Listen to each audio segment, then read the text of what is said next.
అందరికీ నమస్కారం. Welcome back to our channel విజేత స్టడీ సర్కిల్. ఈరోజు మనం ఈ వీడియోలో ఆంధ్రప్రదేశ్ ఉద్యోగులు మరియు పెన్షన్లకు సంబంధించి ముఖ్యమంత్రి అధికారులకి ఒక కీలక ఆదేశాలు ఇవ్వడం జరిగింది. దానికి సంబంధించినటువంటి సమాచారం మనం ఈ వీడియోలో చూద్దాం. అంతకంటే ముందుగా మన ఛానల్లో ఉద్యోగులు మరియు పెన్షన్లకు సంబంధించి జీతాలు, పెన్షన్లు, డిఏలు, పిఆర్సీ, సర్వీస్ మ్యాటర్స్ సంబంధించిన ప్రతి అంశాన్ని వివరిస్తూ విశ్లేషణ చేస్తూ 100% ఖచ్చితమైనటువంటి సమాచారంతో వీడియో చేయడం జరుగుతుంది. అలాంటి వీడియోస్ కావాలనుకుంటే మన ఛానల్ సబ్స్క్రైబ్ చేసుకొని ఫాలో అవ్వండి. ఈ ఆలస్యం చేయకుండా మన వీడియోలోకి వెళ్దాం. గతంలో మనకి ఎన్నికల హామీ భాగంగా 1వ తేదీన జీతాలు చెల్లిస్తామని చెప్పి ముఖ్యమంత్రి గారు చెప్పడం జరిగింది. అయితే మనకి 1-2 నెలలు మొదటి ప్రమాణ స్వీకారం చేసిన తర్వాత 1-2 నెలలు తొందరగా 1వ తేదీనే జీతాలు జమ అయ్యాయి.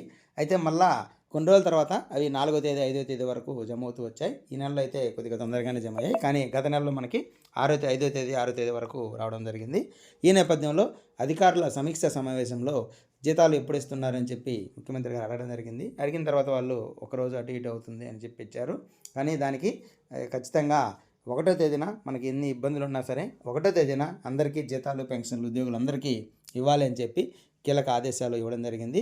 కాబట్టి ఇకనైనా ఈ ముఖ్యమంత్రి గారి ఆదేశాలతో ఈసారి నెల నుంచైనా 1వ తేదీన జీతాలు, పెన్షన్లు జమ అవుతాయని మనం ఆశిద్దాం. అయితే గతంలో మనకి 10వ తేదీ దాకా అయ్యేది, ఒక్కోసారి 15వ తేదీ కూడా అయ్యేది మనకి జీతాలు రావాలంటే, పెన్షన్ రావాలంటే.